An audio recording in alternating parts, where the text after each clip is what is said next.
All right, folks, welcome. And you can see it feels Christmassy here. Welcome, one and all. Jide, I greet you. I greet you. In the course of the week, we got this. I think I should show the viewer. We got this from the National Broadcast Academy Award of Excellence in Innovative TV Discussion Program, Journalist Hangout. And this is a plus for us. Yes. Congratulations. You saw it? Good. Take my hand, give her. Don't be shake Jide too. Jide know the shake man. I know the now only woman. I'm a woman. But then let's also quickly tell you, Janet Mba-Afolabi is 1 year older today. Yes. Oh. Jide, don't ask me the age, but let me tell you. I know her age already. I was going to say she's old enough to know how old she is. I know how old she is. Good for you. We go back a very long time. You and her. Yes. Okay, I don't come out mouth. All right, folks, welcome to the program. I'm Citizen Jones, and today on the program, INEC says APC can't replace Akpabio for Akwa Ibom Senatorial Rerun. Oshiomhole tackles Obaseki, and Shuaibu says he didn't teach them to lose the elections. And later on, this one, President Buhari, ACF condemned ISWAP, that's ISWAP, killing of 4 aid workers. You already know them. Babajide Kolade-Otitoju is here. Thank you for formally having me. Welcome. Thank you for having me. And also the Birthday lady. girl. Birthday girl, I greet you. Thank you very much. All right then. So the team is ready. I hope you are too.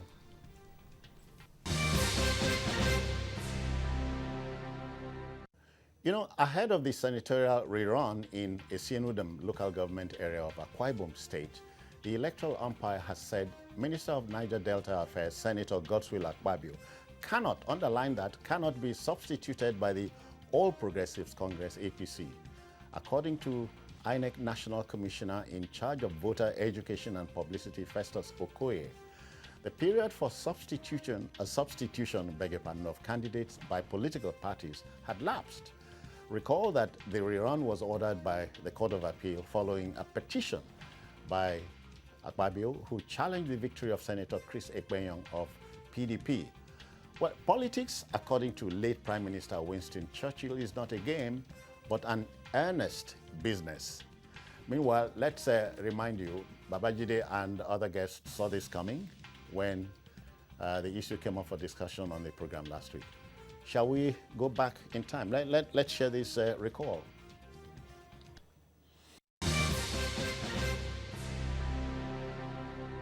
He's writing to his party that they should substitute. APC cannot substitute.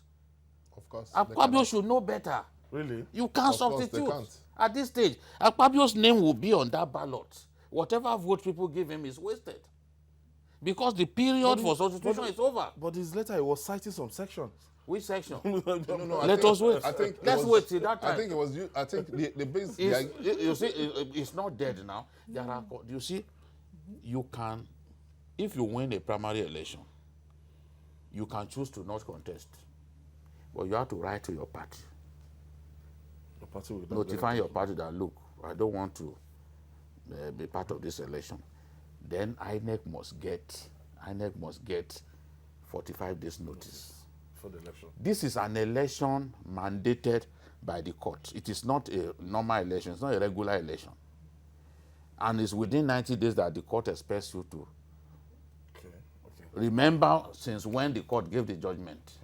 Time is not even on their side. You weighed all these options. I'm telling you that a substitution is not bad by law. I think why it's not bad I by think, law. I think this is a rerun ordered by a court. You understand? So the other election, the election that was held the previous time, is subsisting. So technically, PDP, that ticket a week. technically, Senator Ekpenyong has won that seat. With or without that Technically. election. Technically. Yes. Do you agree with this? If that technically, if Akpabio does not contest, PDP will just go in. As in that they don't do for PDP. APC is not the only party on the ballot. Now you know our system. They are not the only party on the ballot. Election will take place with Akpabio's name. There, yeah. with Akpabio's name on that ballot. But any vote that goes to him is going to be wasted. And let people wait for me to see whether what I'm saying is rubbish. Because this is what will happen. Whatever, you see, it is the time, there is no time. Is APC, when he was saying that APC should bring a, do they have candidates in reserve? Do they have candidates in reserve? Is that a place where they kept candidates? Because that means they have to do primaries. Victor. The time for yes. the window for primaries is gone. It's gone. If you remember, you know that when the SDP people had their crisis and they said, oh, that we will not have a candidate. What did the INEC say? INEC said no. Donald Duke. Yeah. Donald Duke will be on the ballot. ballot, It's too late for you to change. The same thing, Obaseki. Yes, the name will still be, Akpabio's name will still be there. Yeah. People will vote for him. I'm sure he will get some votes. But those votes will be wasted at the end of the day. I'd rather we started with Janet. Ikorekpene Senatorial District is next to yours. So they are your neighbors. When the rerun comes. When the rerun comes, I'll be in Lagos. Una go just the mope, they look. I'll be here watching because that's Useriodum is the only local government left. Oh, yeah. The election took place in other local government areas, and there are validated votes which already were housed. So a new person cannot come and benefit from those votes, and that's why INEC is saying they are not permitted to introduce, to withdraw, to substitute or nominate a new candidate, because that will be against Section 35 of the Electoral Law. So Akpabio may have weighed the options of contesting. Of course, he will have to resign as a minister to go and contest. And if he loses, which the chances are 50-50, he will be the result of that loss may be an embarrassment to himself, to his people in a synodom, and even to his party. And he may no longer have the chance of going back to that ministerial appointment. He will no longer, except the president just wants to give, will not appoint another person till he comes back. Okay, you know. So he may have weighed it, you know, and looked at all the options. So for me, I think it's a sensible thing to do, not to contest. Janet, But on the side, financial costs. Considering also, considering also that Senator Akpabio is a lawyer. He should know. So shouldn't he have known? You know, sometimes people know and they just go ahead and do what they know is not right. Because the window for substitution had closed by November 17th. And he signaled his intention to withdraw last week, which is almost like 2 weeks after the window had closed. And it has lapsed. Yeah. And remember that Akpabio had been a commissioner, he had been a governor, senator, now minister in one state that you and I come from, and we have millions of other people. You are quarreling now. I'm not quarreling. I'm just analyzing. It's analysis. I thought we were looking at. I'm analyzing. I'm analyzing. Yeah. Okay. So he may want to just stay with the ministerial appointment and see it as a new opportunity to fail or to succeed. Jide, it said. Sometimes I wonder if it is true. In politics, what is not said matters, especially in a case like this. Well, what is not said, we do not know.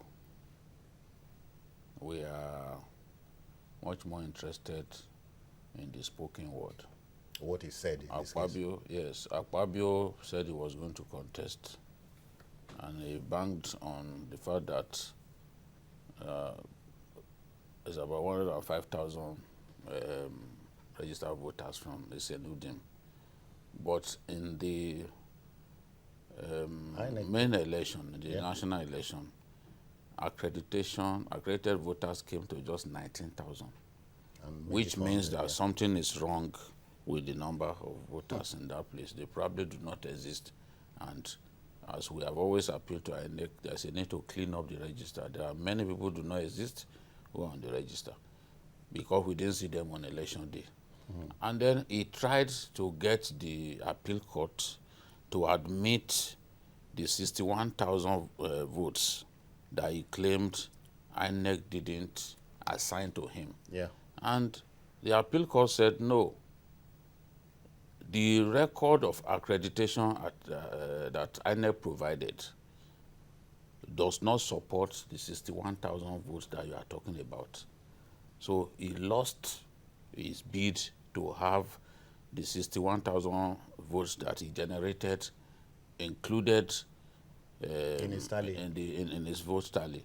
So he lost that case, and the rerun itself was predicated, the decision to have a rerun was predicated on the wanton violence perpetrated in the Esianudim local government. That was where our driver and our reporter, Demola Lawrence, were severely beaten, you know, on election day. And even INEC staff and electoral observers were beaten up, you know, in that same local government. And, you know, even one of the international observers had harsh words for Akpabio because of what transpired in his local government. Now, he had 38,000 gap to surmount. Yeah, okay. It was impracticable. Against Ekpenyong? Yes, it was impracticable to find the 38,000 votes because Ekpenyong would still score some votes in that local government, since he was unable to bring in the 61,000. And we all know that in rerun elections that are that we could also describe as off-season elections, the turnout is usually low. Yeah. So where will he get the quantum of votes that are needed to overturn the margin of Ekpenyong's victory? So clearly he knew. I predicted that he would not stand for that election. And he must have weighed the options because he would have needed to resign. You know, so he would have weighed this option, and he saw clearly that it makes no sense to go and contest this election and resign as a minister. He's a minister of Niger Delta, and he's doing well there. Many things are happening there now. So why would he now leave all of that to go and contest an election that he would not win? So this is the thing. He's taking a good decision. But clearly now, telling his party to substitute him with someone else, he should have known as a lawyer that the APC would not be allowed to substitute because the window for substitution had lapsed. You cannot compare his matter with that of the Kogi senatorial candidate of SDP, Natasha Akpoti, because Natasha replaced her deputy governorship candidate long before the window closed. And that was why the judge said, look, INEC, you have no right to not put out the ballot. You because know, so she played by the rule. Yes. She did. But look at, the election will take place on January 25. Look at the time that we have between now and that election. Somebody is talking about a substitution. You have to look at what the law says.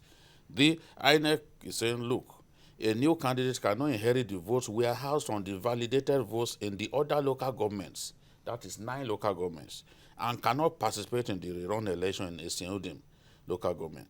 The commission is not permitted to admit and will not allow or admit any other candidate other than the candidate that contested the election that was annulled by the court.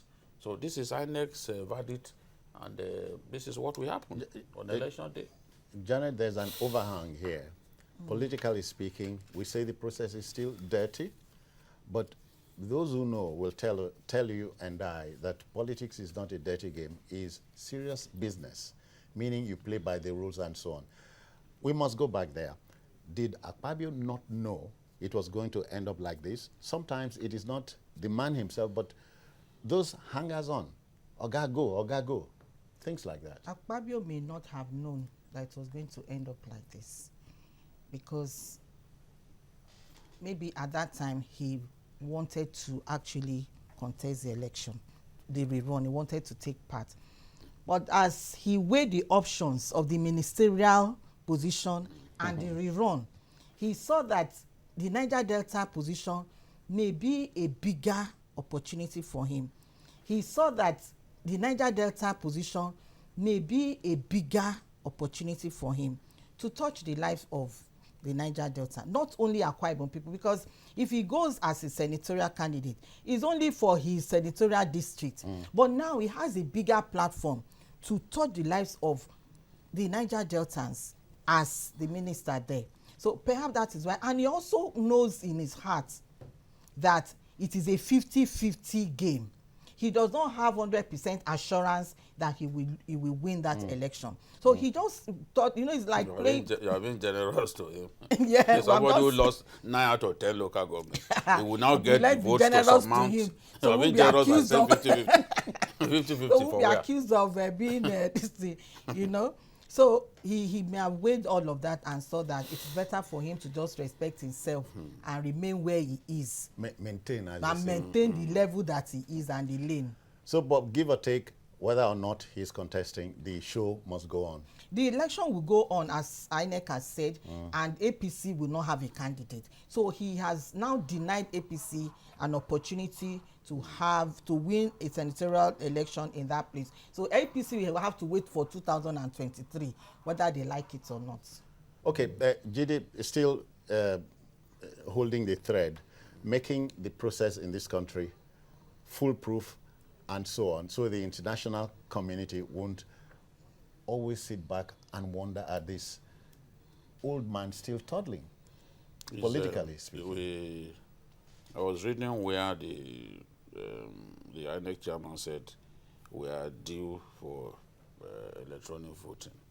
I also agree that it's about time we took electronic voting initiative seriously. It's shameful to watch the way elections are rigged in our country, where thugs take over on election day.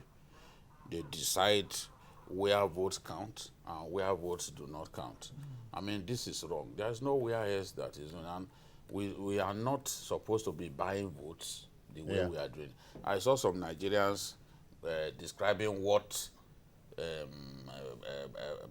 Boris, the Prime Minister of... oh, boy. They said it was... You see, I said, what he was doing was not vote buying.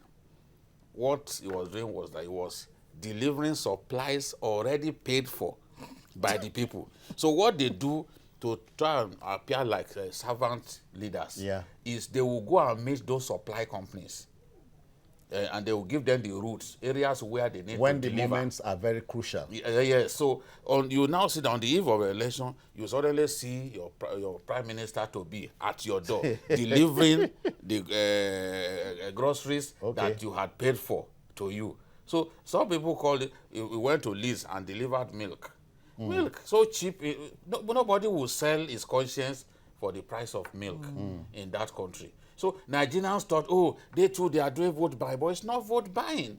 He is delivering supplies that those people had paid for. It's different to when you line people up and you are giving them 1,000 naira to go and vote. Someone is just like, and sometimes too, they go to bakeries. You saw that, and it's just like you are at a bakery, and at the point when the item that you bought is to be delivered to you, you suddenly see the man who is contesting election being the one delivering what you have bought to you. They do that so that these people will feel, oh, these are nice people. They feel like the rest of us. That is another. It's an election gimmick, campaign gimmick, but not necessarily vote buying in the real sense, because he's not the one paying for those things. No money is exchanging. No money exchanges. He's not the one paying. He's been paid for by the owners. It's just delivering. As we said, it's the style. We have to change. We have to. I do not mind seeing my president, for example, at my door on the eve of an election, saying, look, Jide, I want you to vote for me. It will stay with me forever. You understand? Yeah. You know? But I do not want to see a situation, whereby it brings money. Oh, yeah, please take this 20,000 and vote for me on election day. No, that's not what we are talking about. You know? But to present yourself as somebody ready for service, who can go to any length to provide service, that is good. Okay, Janet, bury this for us. You are broadcasting to Esienudem people now. Esienudem people will, of course, go out on that day and vote for whoever they want to vote for. INEC has assured them that everything will be peaceful, and they hope to conduct a credible election. All right, let's take Daniel. He is here in Lagos. Daniel, I greet you. Good evening. Good evening, sir. Yes, sir. Sir, what is APABIO, as in what's actually required Your line is breaking. Okay. What actually transpired that will make APABIO make such a rash decision? Well, if I got you right first time, the vote in the Esinudem local government area, was disputed. It was cancelled. Was cancelled, and so The Rerun was ordered. He went to court asking that those votes cancelled should be validated, and the court said, even up to the appeal, no, sir. That's why the Rerun is here. Okay, I hope that settles it. Okay, and now still to come, APC National Chairman Adams Oshiomhole tackles Edo Governor Govin Obaseki and his deputy Philip Shuaibu. He says, I never taught you people to lose elections. Interesting. Please stay.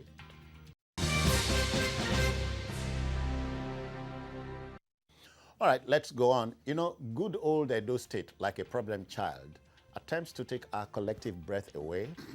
APC National Chairman Adams Oshiomhole and his erstwhile political godson, or Edo Governor Godwin Obaseki, are still bitterly feuding ahead of a crucial staggered governorship poll next year. Now, reacting to a weekend television program by Governor Obaseki and his deputy Philip Shuaibu, in which the twosome claimed they were playing by the tactics taught them, Comrade Oshiomhole shrugged off the claims, stressing he never taught them how to lose elections. Interesting. Again, Edo on my mind. Maybe on your, and why not, on your mind too? Yeah, it's been on my mind for some time, and I've been really unhappy about what's going on in that state. Not only does APC risk losing that state, because all along, when you look at that, is one of the states where election is always very tough, very keen between the APC and PDP. In fact, presidential elections are always won by the PDP in that state.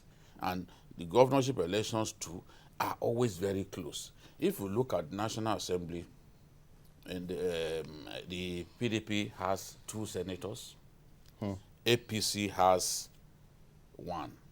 House of Reps, APC has 5 to PDP's 4. So you are seeing a potentially close election on any given day in that state. But the embarrassment is that a man that Adams Oshiomhole, Comrade Adams Oshiomhole installed, is now the one abusing him all over the place. Philip Shuaibu is like Oshiomhole's first son. Is the deputy governor. Oshiomhole played a big part in him becoming NAN's president, in him being in the House of Assembly 2 times, and then House of Reps. But it's the same Philip Shuaibu who lashes upon any opportunity to take Oshiomhole to the cleaners. At an award ceremony last week, he said that Oshiomhole taught them to deal with godfathers, so that they can free some funds for infrastructure development. So what he's saying directly is that if they do not fight Oshiomhole, some of the money that they need to build roads and stop the perennial flooding that Edo State, the problem of flooding that Edo State is known for, they will not be able to solve. So he's telling them that Oshiomhole is like a lecherous individual who is pestersome, who harasses them for money. That's indirectly what he's saying. And when you say, oh, so that was what Oshiomhole taught us, it is that vision that we are pursuing. I know that sometimes when a young man thinks that he has come of age, he can run his mouth against his father. But the way to show that you have come of age is not to diminish your father. And in this case, Oshiomhole is the father. And I also expect the father to also dignify himself. He cannot continue to diminish himself by engaging in a war of words. I know that Oshiomhole has this ability to talk. At every situation he wants to talk. But he can't continue to abuse Obaseki and the rest of them, because he is a leader. He's a leader. People will expect dignified silence at a time like this. Because the more you do it, the more you diminish yourself. People who in the past could not look Oshiomhole in the face and abuse him, they are doing that now because of the crisis in that state. Now you are saying, oh, that Oshiomhole has said that Philip Shuaibu lost his boot during the governorship election, and that was where members of his family voted. He also said that Obaseki lost his ward local government and senatorial election. You know, Eze Yamu, whom Oshiomhole has gone for now, everyone knows that he's a very strong politician, very well organized. He knows who to call at every polling booth. He's lived all his life in Benin City. So he's on ground. And Benin accounts for 54% of the voting population. So it's a fantastic tactic that Oshiomhole has adopted to say, okay, this strong man from the main voting bloc, I'm going to get him. So you can understand why Obaseki and Philip Shuaibu, they are worried, and they too, they are fighting back the best way that they can. I still think that the best bet is for the APC to find a way to resolve this dispute. I once asked the question, that is it that there are no elders in the party anymore? Because it looks now that it looks like this matter has gone beyond the point where it can be resolved. I think that it is dangerous, because PDP, if Obaseki does not get the ticket, he may work against his party. Yeah. And when he works against his party as an incumbent, the PDP is looking around. That may be the opportunity that... Any sleep. Yes, in a state where you know the election is usually close. That could be the Janet, what I want you to opportunity address for PDP. is this general thing in Nigeria. Because I made you governor, for instance, or senator, or whatever, I must run your life. Is that what godfatherism in politics suggests? I think it's not only in politics, it's just part of some people's human nature, because it's not in everybody. Sometimes you make somebody and you stay back and allow the person to run his show. Obaseki supported Oshiomhole when Oshiomhole wanted to run that first time.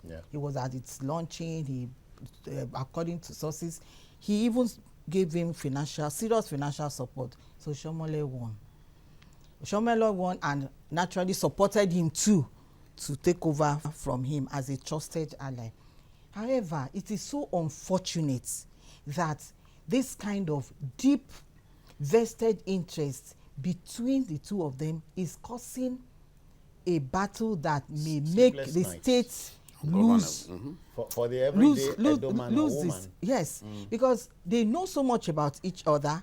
They have been close, they have been intertwined. And you know, when two people who have been so close fight, the battle is always like this. Because neither side wants to shift ground. You feel that you know. This one feels that he knows. So the battle continues. And with the entry of Eze Yamu, it is a different picture now. Because there are fears that with Eze Yamu coming into APC may win. Because Eze Yamu, like he said, is strong. And if people believe that it was Eze Yamu that would have actually won that election, not Obaseki.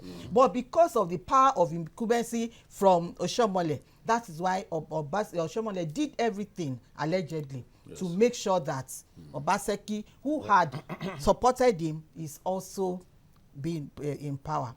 And the party leaders, some of them are saying that it's not only Oshiomhole that is having problem with Obaseki, that even the party leaders are also having problem with him, because Obaseki is alleged to have said he will not only retire Oshiomhole, he will retire other party leaders. And for that reason, he has started doing so by bringing new, according to them, new fights and people unknown to the party and the party leaders to come and be the head of the local government, the leaders of the party in various local government. And those men are not happy. So they are working against his second term. They also allege that Obaseki said he would go for only one term.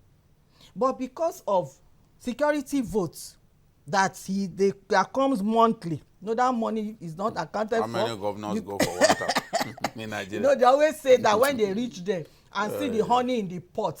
They say, on this honey I sit for another 4 years. In fact. So that is why Obaseki may have changed his mind according to this. But it's really, really unfortunate. And they shouldn't come down to the level of exchanging words. And you know Oshiomhole is very good at, he's been a labor leader, he's used to fighting dirty or anyhow. So he now made a satire out of what they said and said he didn't teach them how to lose election and was now using that to abuse them, that they are not strong enough to win elections. Jide, also go there. No elected governor, well, start from the presidency down to the local government. Because somebody had made you, you are in office, you are not allowed to be your own man or own woman. Is it difficult? No, it's usually not as simple as those of us outside see it. Maybe they do so in their United States or United Kingdom. You know, there's no way, although our politics has not reached that level. Okay. But for some of these people, you help them to get to power and they start snubbing you from the first day. I've given the example of the Chimaroke Nnamani now. Okay. Chimaroke Nnamani was brought back to Nigeria from Nomalinda University, where I was working in the US. He became governor by the grace of Jim Nwobodo and God. Now what did he do?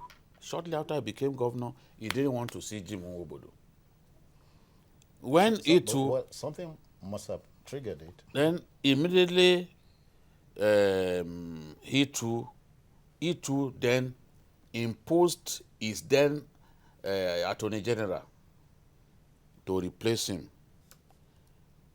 He supported him. I mean, he made sure that he won the election.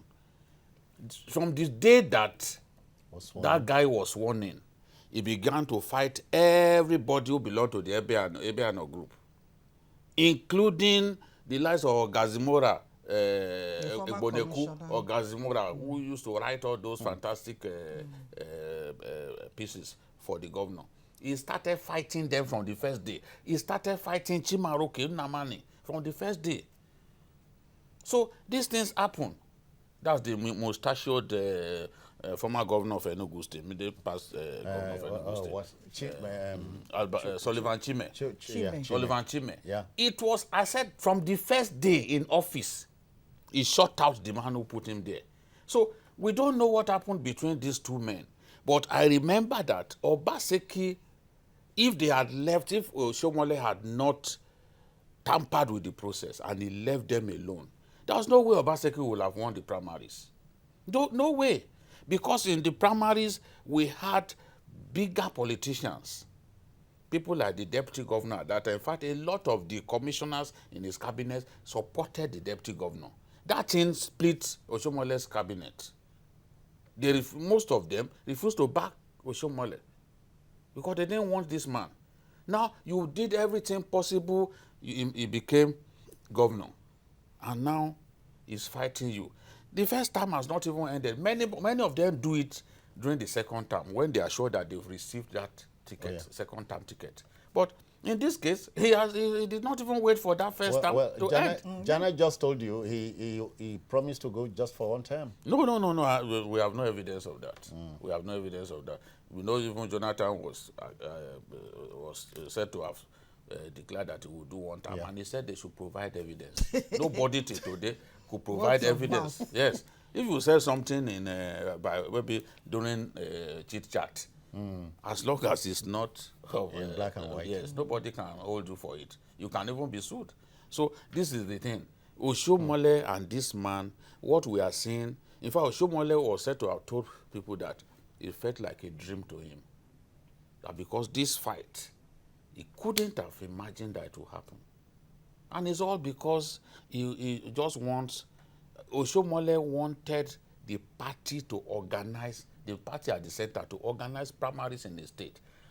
Obaseki said no, that he should let him organize it. They said, look, if I let you organize it and we are taken to court, the whole process will be invalidated and the PDP will gain from that.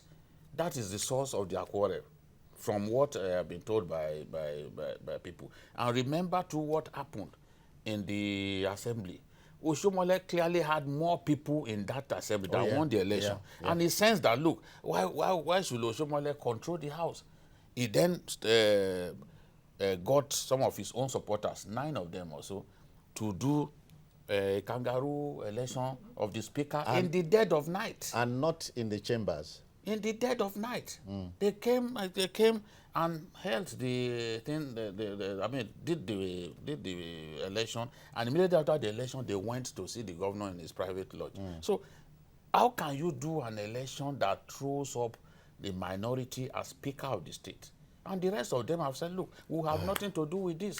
So I just think that because last week there was violence and many of Obaseki's people were shot at, because those who accompanied Oshiomhole, about 40 vehicles accompanied Oshiomhole into Benin. And these are supporters of Ize Yamu. They wanted, it was a show of strength by these guys. So some of the supporters of the governor were fired at, or they were wounded. So it is the potential for violence that I'm worried about. These people should not set the state ablaze to the point that lives will be lost. Something must be done to solve this problem so that people of Edo State will not lose their lives over the squabbles between 2 individuals. And they call it war of attrition. I want to add to what Babajide has said in the case of Enugu. What Chime did to Chimaroke was worse than what Chimaroke did to his predecessor. Yes. The only thing that they did not take from Chimaroke was his life. They crumbled his businesses, and because he was the Chime was the commissioner for finance, he had all the details of the transactions and everything. So he used it to his advantage and made sure that Chimaroke, the estate, the university, everything. Yes, and they even went after the commissioner of information, which Jide mentioned, Ogazimora. Ogazimora had a hotel. They went to the hotel and made an allegation that the hotel was accommodating opposition and criminals. So the hotel was shut down. Oh boy. You know, so the man did not offend him. Just because Ogazimora worked with, they were all commissioners. Chimaroke Namane, he gave him the thing, he let him succeed him. Yes, he let him succeed. How can you just turn against the man? Oh, yeah. And most of them were even schoolmates. That is even the curious aspect of it. Obaseki was not a politician. He was working with Dangote. The core politicians who had worked closely with Oshiomhole for 8 years, including even the former Minister of Works, is it Ogenwanye or was the? Yes, they contested, but he went for this man.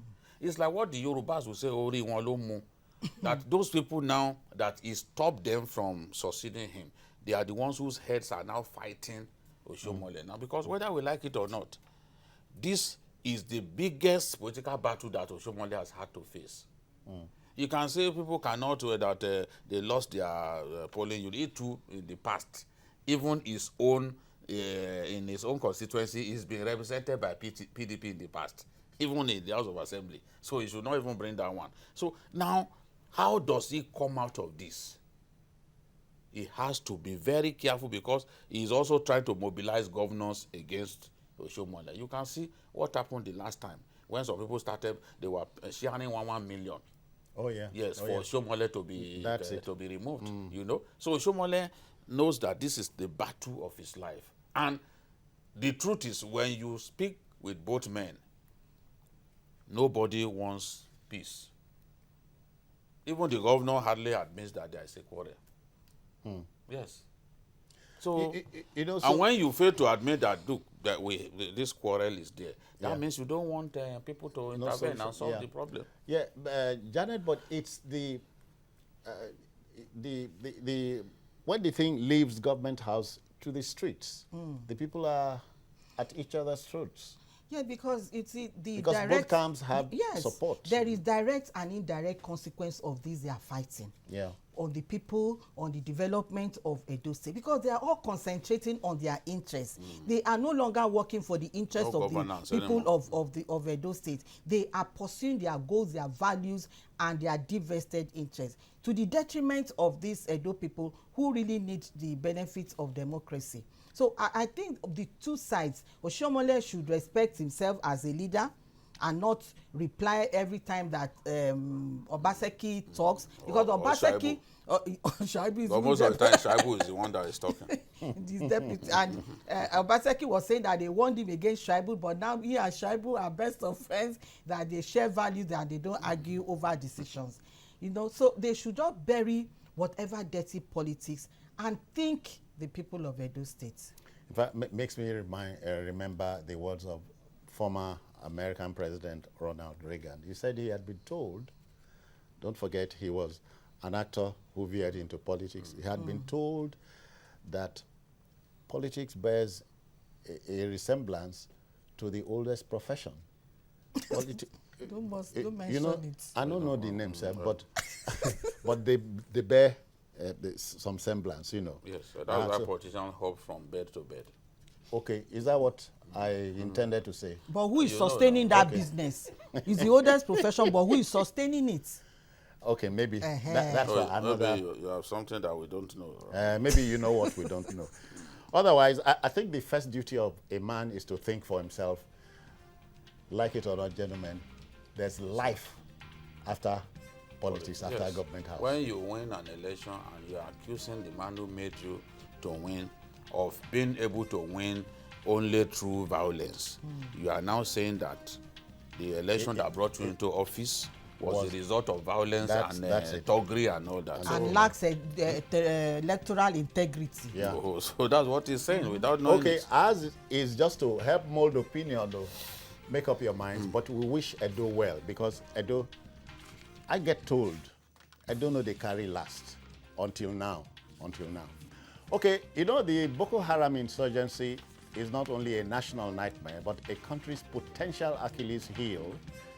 The execution of 4 armless aid workers in Borno by the Islamic State West African Province, ISWAP, has drawn the outrage of President Muhammadu Buhari, the Arewa Consultative Forum, ACF, and the United Nations.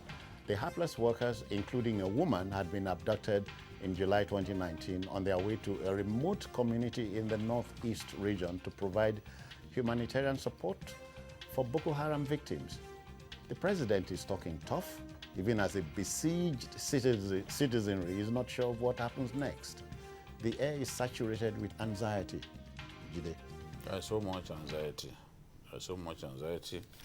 And this ISWAP is a very is ill-reputed for being a bloodthirsty faction of Boko Haram. Oh yeah. It does not spare soldiers. You can see videos. When they invade a military base, they make sure that they capture some soldiers, so that those soldiers can then be used. Be made to kneel down and be executed. You know, and they will now post the video of the shot soldiers as a kind of propaganda tool. Now, and to intimidate. Yes, so that people, the culture of fear is what they are trying to impose on the rest of us. What has to be done is that the government must improve its capacity to negotiate, because in the past, remember the case of the wives of those policemen who were adopted somewhere in Damboa, in Borno State, and invariably, including one of them, I think was even a lecturer at Unimed, but they were released. So, what increasingly is difficult for us to secure the release of these abductees that have been abducted in recent times. Look at the attack on Ran, where that midwife and other aid workers were picked up. They eventually executed the midwife, you know. And these are people, and on top of that, you will hear the army accusing NGOs of working for Boko Haram. Whereas we know that these guys get kidnapped by Boko Haram and they get executed. Because amongst the people that were executed were staff of the same NGO that the army accused of working for Boko Haram. So I'm actually perplexed at what's going on. If you say they are working for Boko Haram, but the same Boko Haram kidnaps them and then goes ahead to execute them. So something just doesn't add up here.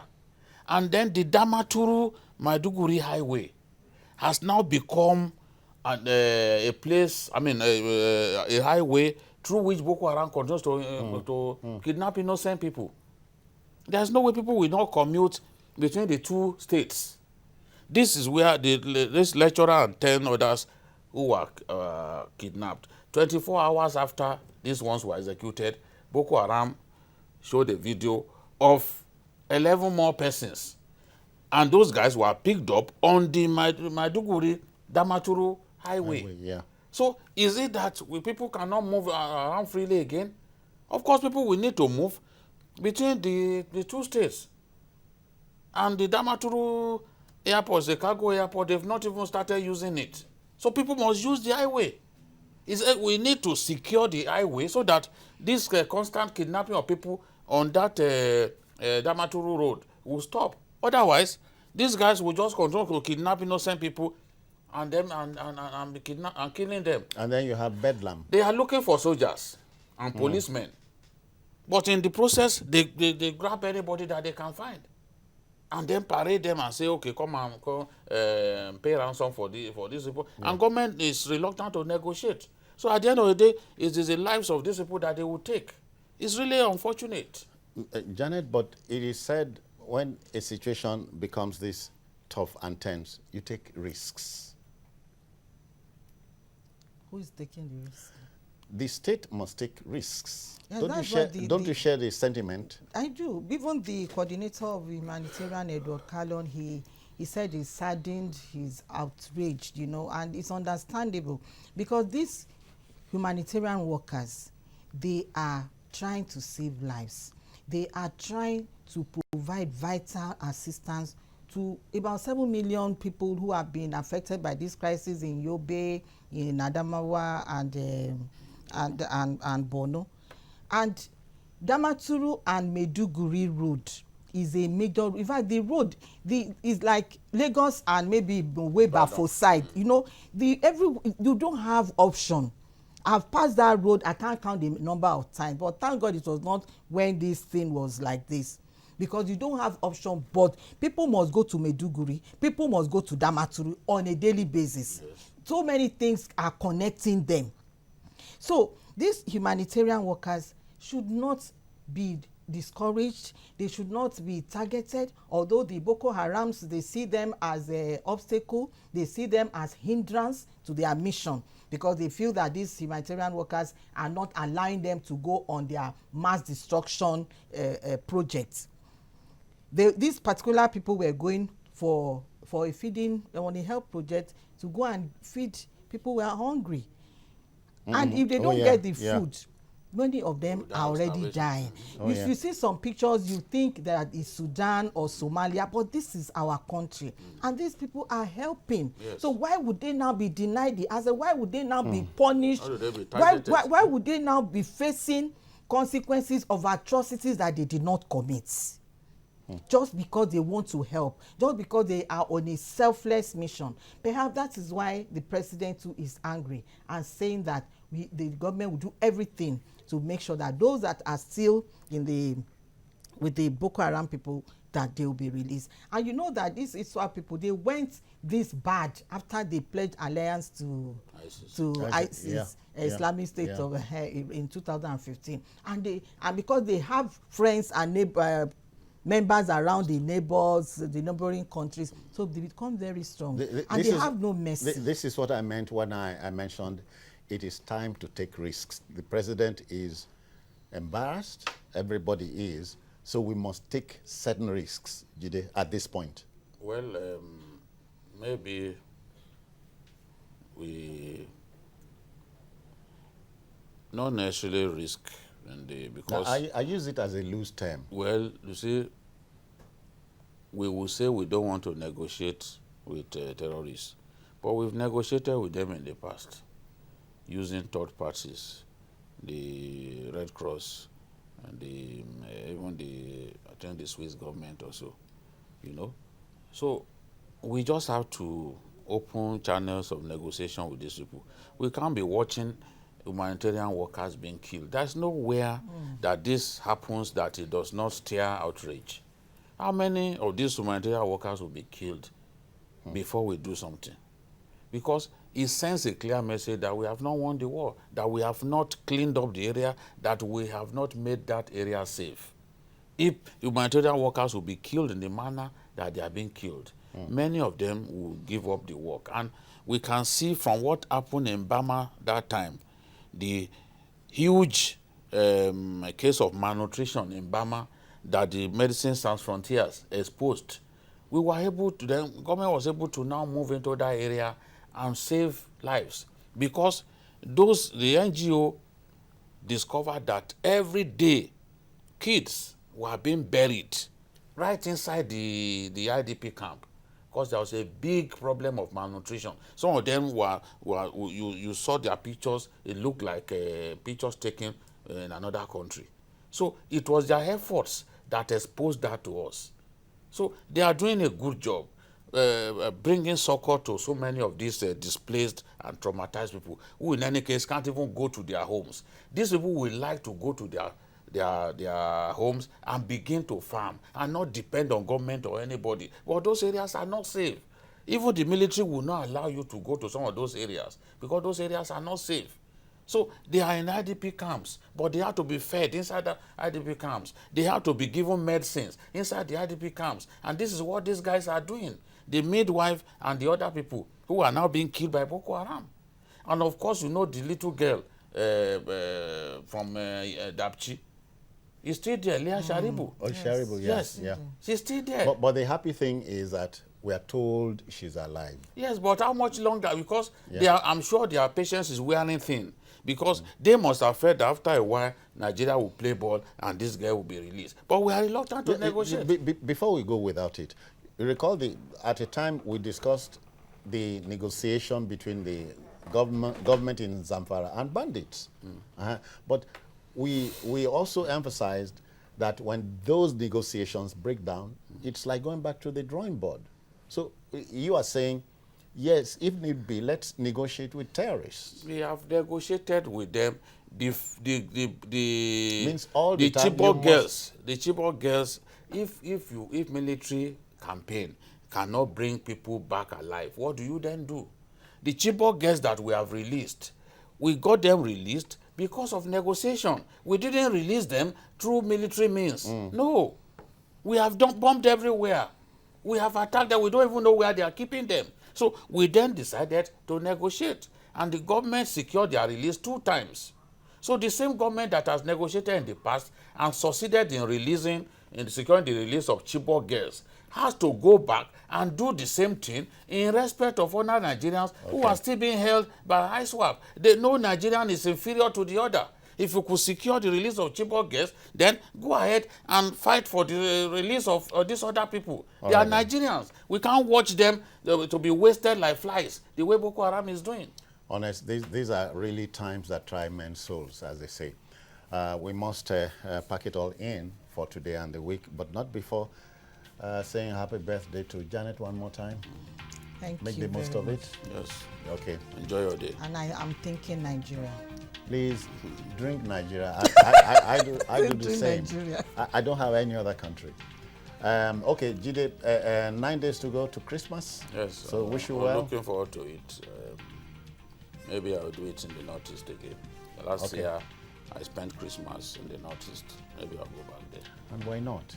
If the situation calls for that. Yes. Well, the balance between freedom and security is a very delicate one, especially at this time of year. Everybody's thinking Christmas, where you go home to enjoy a feast of good cheer and enjoy some homecoming or homegoing, if you like. All right, thank you for everything. On behalf of the Backroom Boys and everybody that made it possible for you to view us, we say enjoy the moments. 9 days ago, I just said, on the other platforms we are showing on TV now, and the program is also on YouTube at youtube.com/TUSSLE. TVC News Nigeria. The feedback channel remains the same. I am Citizen Jones Hussein. Bye-bye now.